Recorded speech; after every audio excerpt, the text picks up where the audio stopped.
सदर जलसा फरासत तरीका सारा हमारे और आपके कैंडिडेट आसम राजा साहब और बहुत से मुअज़्ज़ज़ मेहमान मकामी और गैर मकामी स्टेज पर तशरीफ रखते हैं। उनके अलावा इस पूरे इलाके के बुजुर्गों, नौजवानों, बच्चों और बहनों,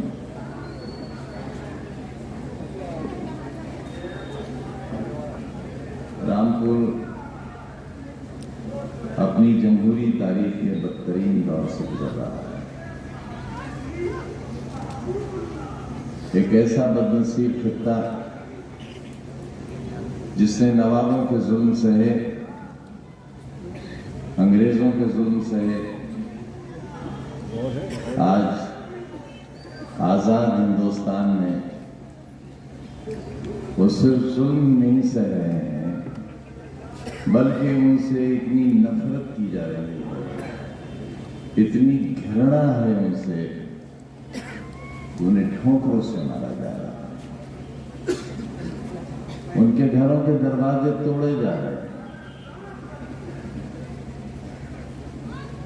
उन्हें खानों में, और आप अपने पर हंस रहे हैं या हम पर हंस रहे हैं? कितना हंसोगे अपने ऊपर? तुम पे तो दुनिया हंस रही है, थूक रही है हम पर दुनिया। हंसो और हंसो।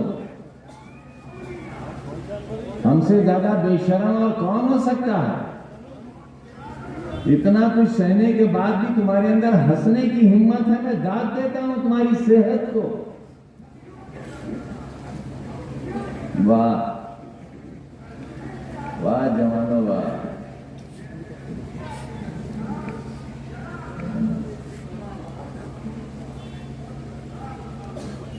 आपने बहुत लंबी लड़ाई लड़ी है, 50 साल, तकरीबन आधी सदी, और तूफान में नाव खेते चले गए और यहां तक लेकर चले। सरकारें बहुत सी आई, हमारी सरकारें भी आई, लेकिन अमन था, शांति थी, मोहब्बत थी, एक दूसरे का एहतराम था और तरक्की थी। हम तो ये जानते ही नहीं थे कि सरकारों का ये काम भी है।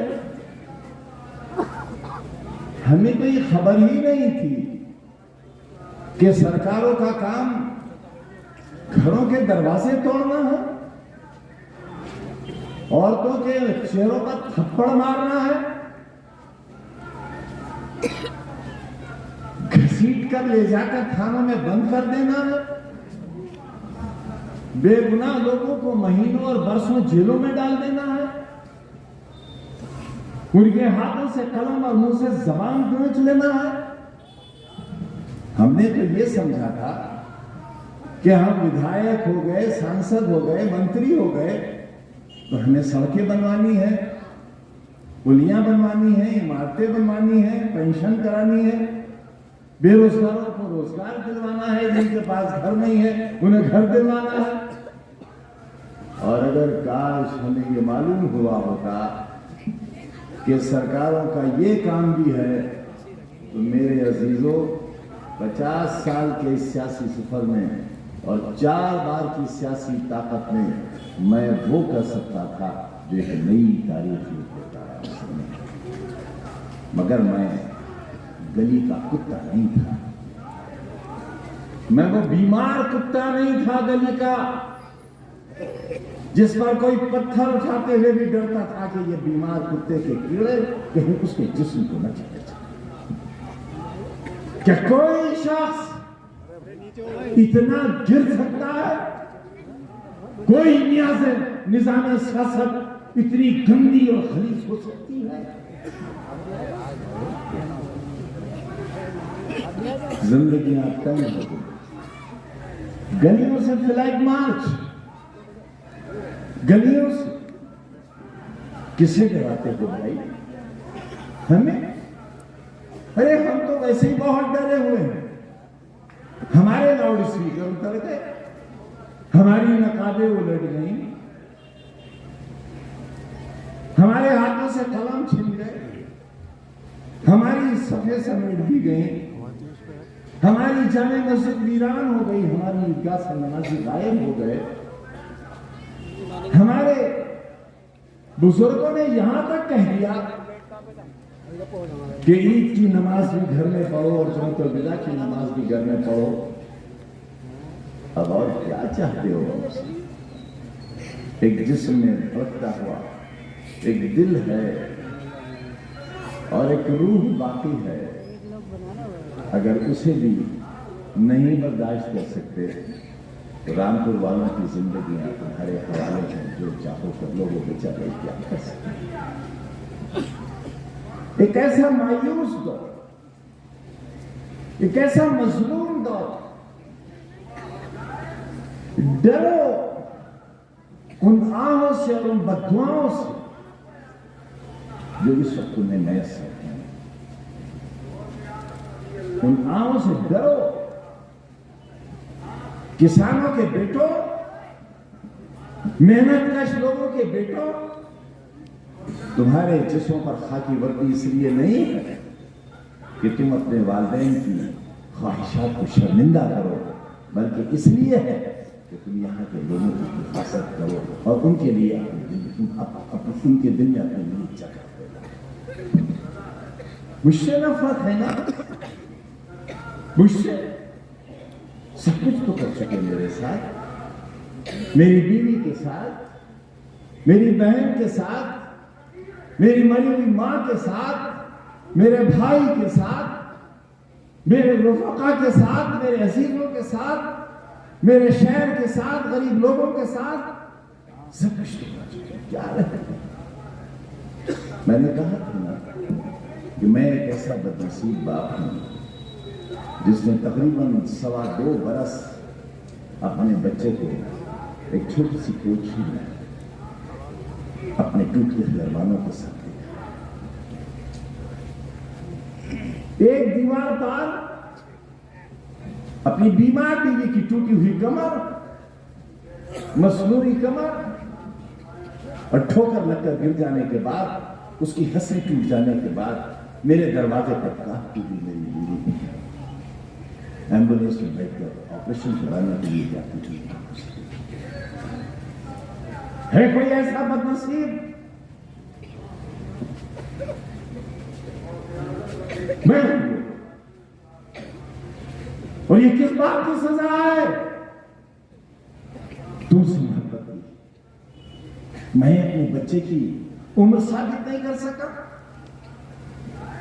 उसे पैदा करने वाली मां अपनी औलाद की उम्र साबित नहीं कर सके। ये हमारी बदकिस्मती है नहीं है तो और क्या है? कहा कि उसके 2 पैन कार्ड नहीं है, कहा कि उसके 2 पासपोर्ट है नहीं है, एक खारिज हुआ है दूसरा बना है, एक पैन कार्ड खारिज हुआ है तो दूसरा बना है नहीं है। मैं चोर हूं, मैं बकरी का डाकू हूं, भैंस का डाकू हूं, मुर्गे का डाकू हूं, फर्नीचर का डाकू हूं, किताबों का डाकू हूं। ए अल्लाह, हिंदुस्तान में ऐसे लाखों लोग पैदा कर दे जो मुर्गियां डकैती करें, भैंस डकैती करें, किताब डकैती करें, मशीन डकैती करें, लेकिन यूनिवर्सिटी बना दे।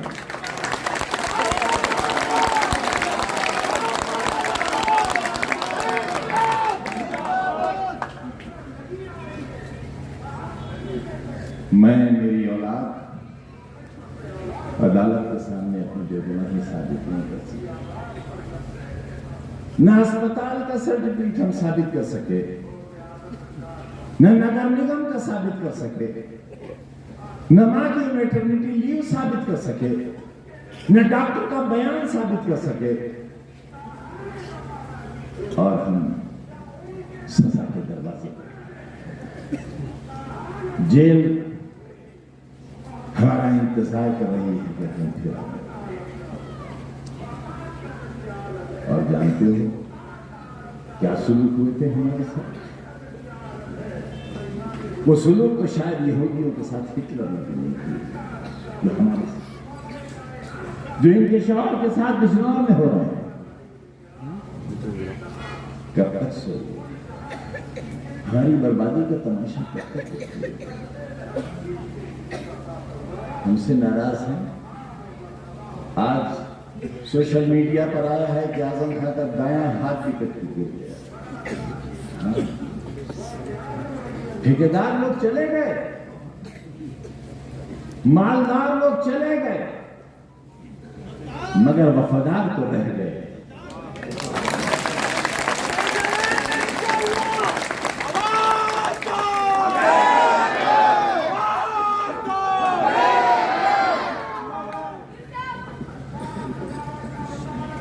मुझे नहीं चाहिए दौलत वाले लोग, कल भी नहीं चाहिए थे, आज भी नहीं चाहिए। मेरा दर्द अगर महसूस नहीं करोगे तो एक दिन यही दर्द तुम्हें भी सीखना पड़ेगा। ये मत समझ लेना कि जो मुझ पे गुजरी है वो तुम पे गुजरने वाली नहीं है। ये तजर्बा हुआ है कि 5 बजे आजम खान की नंबरी खारिज हुई और 5:10 पर इलेक्शन कमीशन में लगे चुनाव आएगा।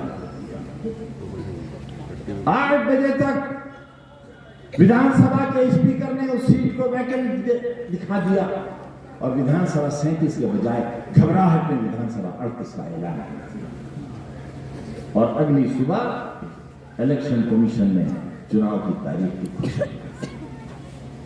कितनी जल्दी थी मेरी बर्बादी की, कितनी जल्दी, ताकि मैं बेदस्त पार जाऊं, मेरे खाली हाथ हों और मैं तुम्हें दे सकूं, मैं तुम मेरे हाथों में बस। मैं कहां से लाया था? मैं पार्लियामेंट की मेंबरशिप तुम्हारे लिए जीत कर लाया था। 2 सरकारें थी तुम्हारे खिलाफ, एक ताकतवर शख्सियत थी तुम्हारे खिलाफ, उससे जीत कर लाया। तुमने खो दिया उससे।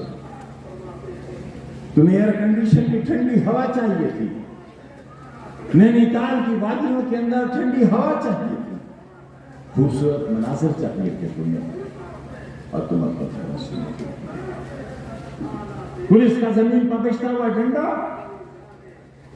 तुम्हारी उम्मीदों को सर्द कर गया और तुम मतदानगी से दूर हो। क्या चाहिए? कौन सी बर्बादी का इंतजार कर रहे हैं? कौन सी तबाही का इंतजार? रोज दस्तक होती है दरवाजे पर। कल 24 मुकदमों में तारीख, अगले दिन 25 मुकदमों में तारीख, और हर दफा में उम्र कैद की सजा।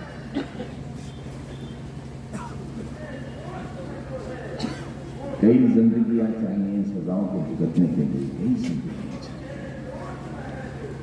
मुझे खो देने के बाद तुम खुश नहीं रह सकोगे, आबाद नहीं रह सकोगे। ये रोशनी हमें ऐसे नहीं हुई, बहुत जला रोशनी। 1980 से पहले यहां से 2 इमारतें होती थी, नहीं बनी। 1980 के बाद तो यहाँ की सड़कें, यहाँ की गलियां, यहाँ के बिजली घर, सैकड़ों साल के पानी का इंतजाम, RCC के नाले, इंटरलॉकिंग सिस्टम, सीवर सिस्टम, शानदार नगर पालिका, खूबसूरत पार्क, मौलाना मोहम्मद अली जौहर शौकत अली के नाम से सड़कें, ईदगाह दरवाजा, गांधी समाधि, बाबे निजात, बाबे हयात, बाबेल और वह शहीद आज भी उसको पूरा रखते हैं। और क्या उम्मीद करते हो मुझसे? तुम्हारी खुशियों के लिए मैं कितना रोया हूं, क्या दिया है तुमने मुझे? खुशियां ना, मैं तो खुशियों के दिनों में भी खुश नहीं हुआ, क्योंकि अगर एक आंसू मैं देख लेता था तो मेरी खुशियां खत्म हो जाती थी। मैंने कोऑपरेटिव बैंक में जब पहली बार गरीबों को मकानात बांटे तो मैंने उनसे कहा कि जब मैं बेघर था और किराए के घर में रहता था, मुझे कोई घर देने वाला नहीं था, लेकिन आज जब तुम बेघर हो तो मालिक के फजल से मैं तुम्हारे सर पर साया। अल्लाह से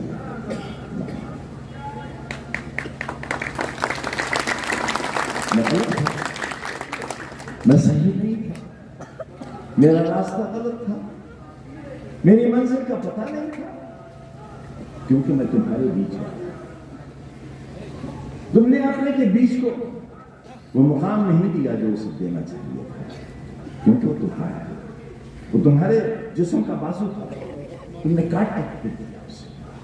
मौलाना आजाद ने कहा था कि जब मैंने जबान खोली तुम्हारे लिए तो तुमने मेरी सलाम की, जब तुम्हारे लिए कदम उठाए तो तुमने मेरे पैर, तुमने उसी गाड़ी को फिर मैंने तुम्हें पार्लियामेंट की सीट तकरीबन 1.5 लाख वोटों से जीत कर दी थी, और तुम्हारी कब्जत में सीट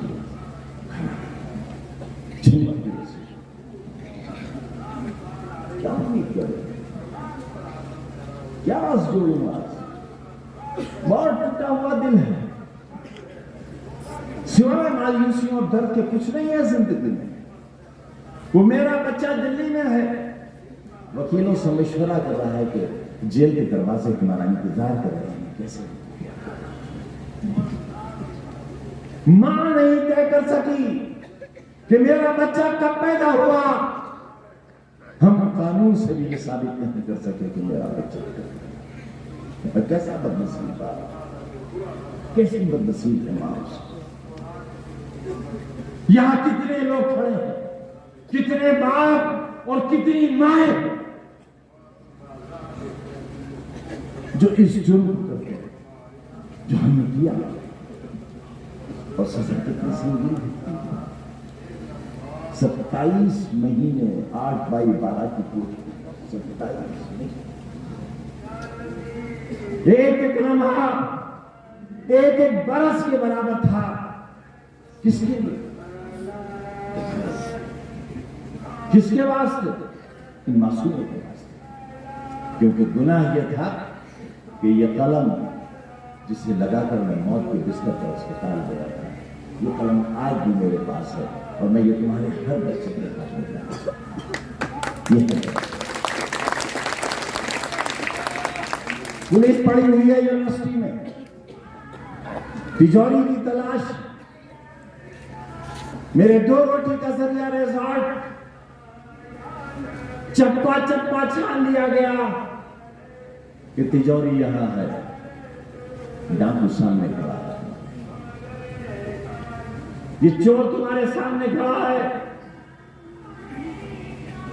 तुम्हारे शहर को बनाने वाला चोर तुम्हारे सामने खड़ा है। ईमानदार सरकार और ईमानदार अफसरान तुम्हारे तजुर्बे में,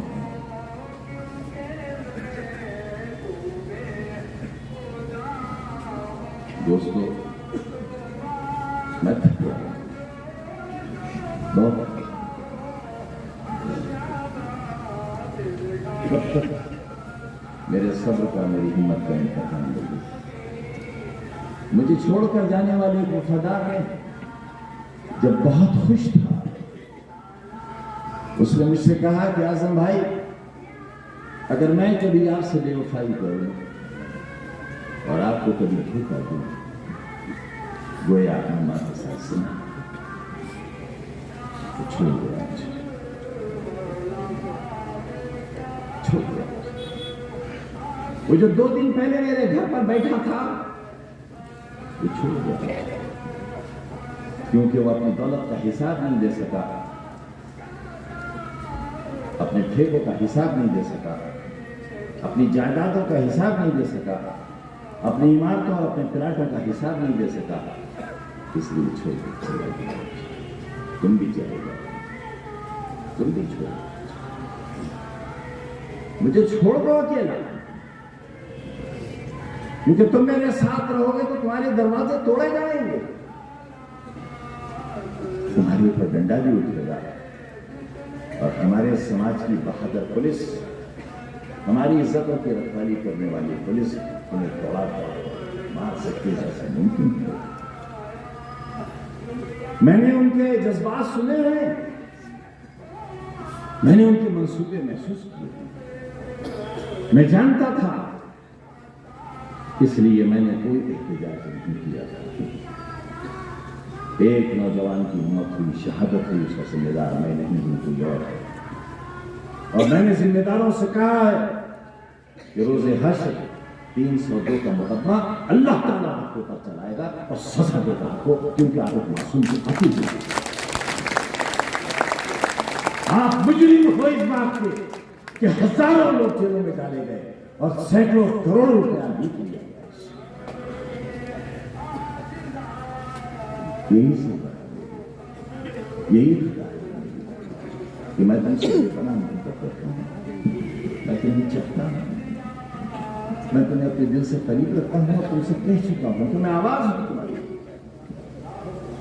मैं आबरू हूं तुम्हारी, तुम्हारे सीने में जो दिल है उसकी धड़कन हूं मैं, और जिस दिन मैं ना हुआ उस दिन तुम्हारे सीने की धड़कनें रुक जाएंगी और तुम्हारे दर्द को कहने वाला कोई इसलिए नहीं होगा कि मेरे अंजाम से हर शख्स सब यही चाहते हैं कि कल कोई तुम्हारी आवाज न बढ़े, कल एक कदम तुम्हारे लिए न उठे, एक मुट्ठी तुम्हारे लिए बंद न हो।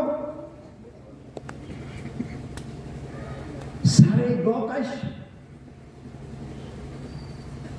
आज भारतीय जनता पार्टी के स्टेज पर है। क्या होगा गौ माता का? बताओ मुझे, देश के रखवालों जिनके ऊपर गौकशी के 50 मुकदमे हैं, हिस्ट्री शीटर हैं, तो भारतीय जनता पार्टी की सपने सोफों पर जगह नहीं है, और हमारा जाने वाला कहता है कि वो दरी नहीं बिछाएगा, वो नहीं बिछाएगा दरी, क्योंकि वो जब आया था तब ईरानी तालीम पर पैर रखता हुआ आया था। दरिया हमने बिछाई थी, दरिया इन्होंने बिछाई थी, दरिया आपने बिछाई। लेकिन याद रखना, 8 तारीख के बाद जाने वाले दरी नहीं बिछाएगा, इंशाअल्लाह तू वहां पोछा लगाएगा।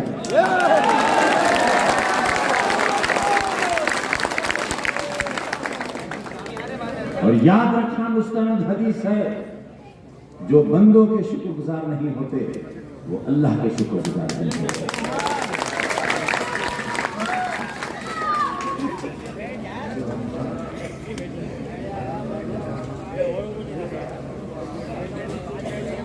मैं आपके पास एक दरखास्त लेकर आया, एक ऐसे घर की और एक ऐसे खानदान की जिस घर में तकरीबन 2 बरस ताले थे, और जब मेरी बीवी घर में वापस आई तो जमीन और दीवारों पर दीमक इतनी थी कि उस घर में घुसना मुमकिन नहीं था। उसी दीमक ज़दा जिंदगी का बाशिंदा आपके पास अपने गुनाहों के साथ टेक्सटाइल के मजदूरों के साथ लड़ाई लड़ने वाला यह खादिम आपकी अदालत में हासिल, बीड़ी के मजदूरों को उनकी उजरत दिलाने वाला यह मुजरिम आपके सामने हासिल, रिक्शा वालों को हक दिलाने वाला यह मुजरिम आपके सामने हासिल है, रिक्शा वालों से पैदल की रिक्शा छीन कर उन्हें ऑटो रिक्शा देने वाला मुजरिम आपकी अदालत में हासिल, आपको खूबसूरत शहर देने वाला मुजरिम आपकी अदालत में हासिल है, आपके बच्चों को काम से और रोजी से लगाने वाला एक अदना सा खादिम आपकी अदालत में हासिल है, आपके बच्चों के हाथों में कलम देने वाला एक मुजरिम आपकी अदालत में हासिल है। तो सजा वो मुजरिम अपने गुनाहों की सजा, अदालतों से पहले वो सजा आप दे दो। मैंने कहा था अभी एक जल्द लेके उठाओ, अपने हाथ में पकड़ो, मारो मुझे, तुम्हारे हाथ की दी हुई मौत मेरे लिए ज्यादा अच्छी होगी उन ऊंची दीवारों के बीच सांसें घुटकर मर जाने से अच्छा होगा मैं तुम्हारे हाथों से मार देना चाहता हूं। निकालो कोई तमंचा, मारो गोली मुझे, मैं मुझे नहीं निकाला। मैंने बर्बाद कर दिया ना तुम्हें, क्योंकि तुमने आसिम राजा को हराकर ये साबित कर दिया कि तुम जीना नहीं चाहते और तुम जीने देना भी नहीं चाहते।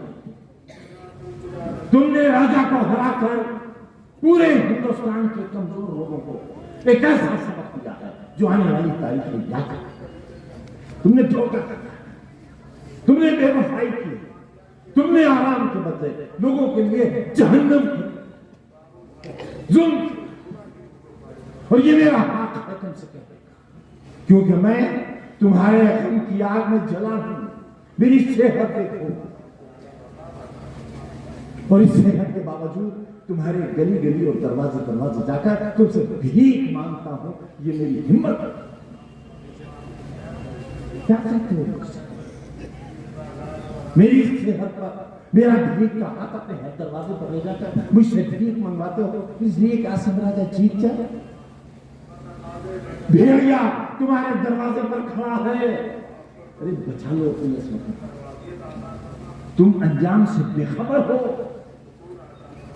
अरे अल्लाह का रास्ता, तुम अंजाम से बेखबर हो। अपने अंजाम को सोचो, क्या तुम्हें क्यों एहसास नहीं है? क्या बात किसी के मजहब, किसी की जात, किसी के अकीदे की, हर किसी की। मेरे पास हिंदू भाइयों की जितनी बड़ी टीम है, रामपुर में किसी राजनीतिक दल के पास उतनी बड़ी टीम है।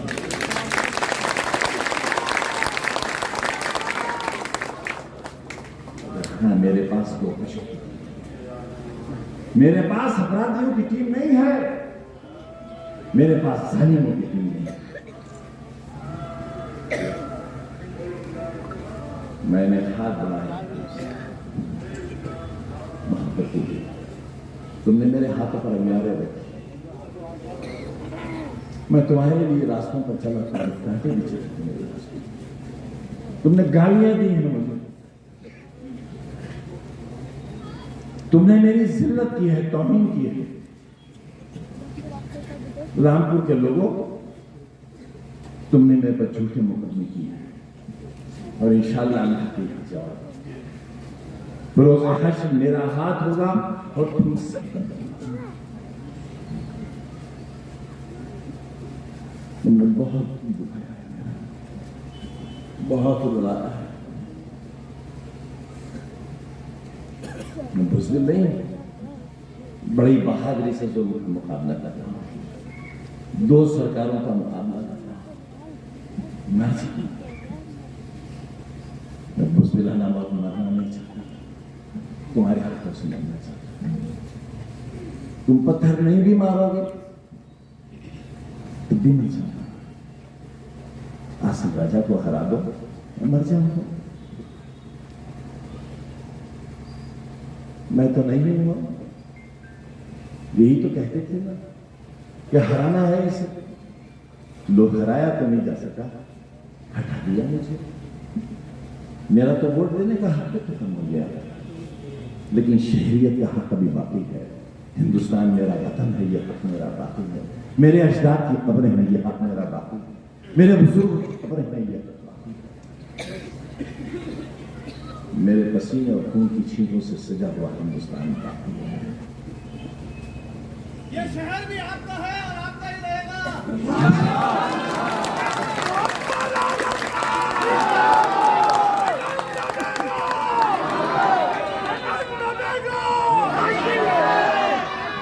फिर एक वादा करो मुझसे,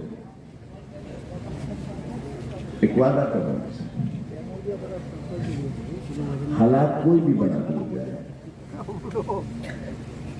पुरअमन तरीके से वोट डालने जाओगे।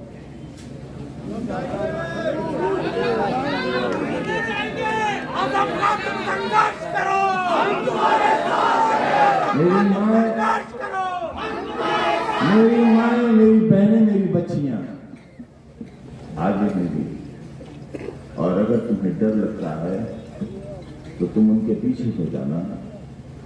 मुझे उम्मीद है हमारे किरदार, हमारे चरित्र बहुत गिर हैं, लेकिन इसके बावजूद भी किसी औरत का पुलिस का डंडा नहीं उठा। ऐसी उम्मीद बहुत कुछ बर्बाद हो गया है, लेकिन शायद अभी इतनी कदर बाकी है। इसी उम्मीद के साथ मेरी जिंदगी की अगली सांसों का इंतजाम करने वाला और मेरे राजा के राजा